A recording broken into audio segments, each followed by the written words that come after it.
saya Michael Dias Pratama dari lembaga BPM KM HMG FTG 4. Posisi saya di sini diamanahi sebagai ketua dari BPM KM HMG FTG 4. Bagi saya, pemimpin adalah seorang pribadi di mana dia percaya dan dapat dipercaya untuk dapat memberikan arah, untuk dapat membimbing dan dapat menginspirasi setiap individunya dalam memberikan dampak dan mencapai tujuan dari organisasi itu sendiri. Setelah saya diamanahi sebagai ketua dari BPM KM HMG FTG 4, banyak tantangan baru, banyak pengalaman baru yang saya alami. Maka dari itu, saya sendiri mendevelop diri saya mulai dari cara manajemen waktu saya, manajemen kegiatan saya, kemudian mulai dari berpikir dan bertindak saya sebagaimana seharusnya pemimpin bertindak. Saya pribadi memiliki ambisi sebagai pemimpin di mana saya bisa memberikan pengaruh positif buat anggota-anggota saya dan lingkungan sekitar kita di Fakultas Teknik Biologi Unpad. Kemudian, untuk organisasi yang saya bawakan, saya memiliki ambisi untuk terus memaksimalkan peran dan fungsi dari BPM itu sendiri sehingga dapat memberikan dampak positif dan signifikan untuk keberlangsungan legislatif di FTG 4. Menurut saya, ada beberapa value yang harus dimiliki oleh seorang pemimpin. Yang pertama adalah integritas. Integritas dapat mencakup rasa tanggung jawab, rasa kejujuran, etika, dan moral. Yang kedua, berkaitan dengan kompetensi. Menjadi seorang pemimpin harus tahu kompetensi apa yang organisasi yang dibawakan dan tahu arah kemana organisasi yang harus dituju. Yang ketiga adalah terkait dengan berkomunikasi dan berkoordinasi. Berkomunikasi dengan anggota sendiri, berkoordinasi dengan anggota sendiri, ataupun ke luar organisasi itu pun sendiri.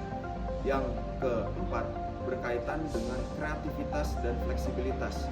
Seorang pemimpin harus memiliki kreativitas yang tanpa batas dan fleksibilitas dalam artian harus adaptasi dengan keadaan dan selalu terbuka dengan keadaan yang terus berjalan. Ketika seseorang menjadi pemimpin, akan banyak tantangan yang akan dihadapi, sehingga pemimpin tersebut harus bisa mengambil keputusan yang tepat. Dari saya pribadi, ketika saya ingin mengambil keputusan, ada 3 aspek yang saya pertimbangkan. Mulai dari hasil, kemudian tindakan yang untuk menunjang hasil tersebut, dan pola pikir yang akan mendukung dan menghambat perilaku yang akan untuk mendapatkan hasil tersebut.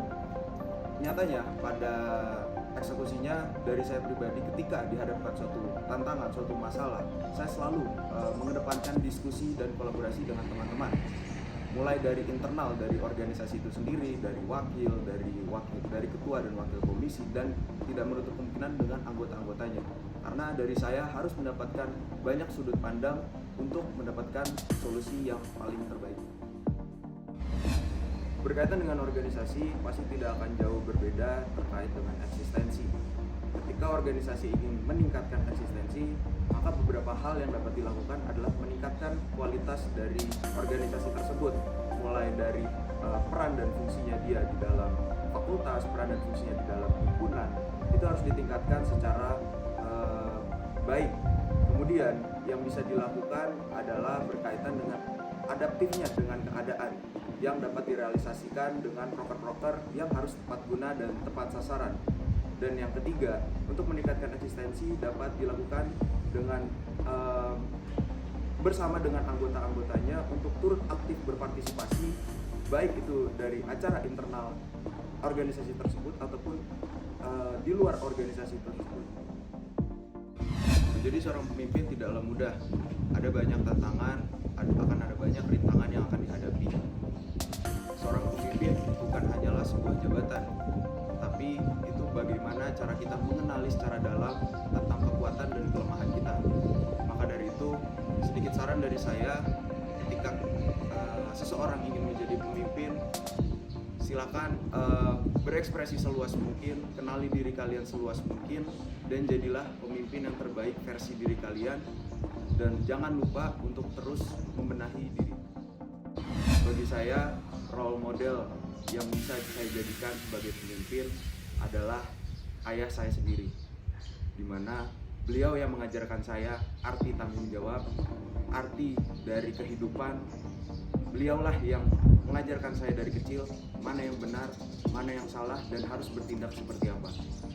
Ayah saya memang bukan orang yang terkenal, tetapi beliaulah yang memberikan pengaruh sangat besar dalam hidup saya.